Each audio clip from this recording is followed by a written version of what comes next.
আরে আমি তো তাকেও ছেড়ে দিয়েছি, যাকে ছাড়া থাকতে হবে ভাবলে আমার দেহ থেকে রুহুটাই বেরিয়ে আসতো। জীবনে যখন কেউ ছিল না তখন ভাবছিলাম জীবনে এমন কেউ আসুক আমার জীবনটাকে অন্যরকম সাজিয়ে দিয়ে রঙিন করে দিক। সে কিন্তু আমার জীবনে এসেছিল, সে আমার জীবন রঙিনও করেছিল, কিন্তু বিচ্ছেদের যন্ত্রণা যে এতটা ভয়ঙ্কর হবে যদি জানতাম তাহলে কোনোদিন এই জীবনে কাউকে চাইতাম না। আমি সেই সব মানুষদেরকে একটা কথা বলতে চাই যে মানুষগুলো এখনো কোনো সম্পর্কে জড়ায় নাই।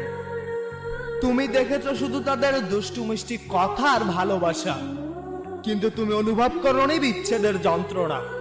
বিচ্ছেদের যন্ত্রণা কেমন হয় যদি তুমি জানতে চাও তাহলে কারো প্রতি অসীম পরিমাণে মায়ায় জড়াও।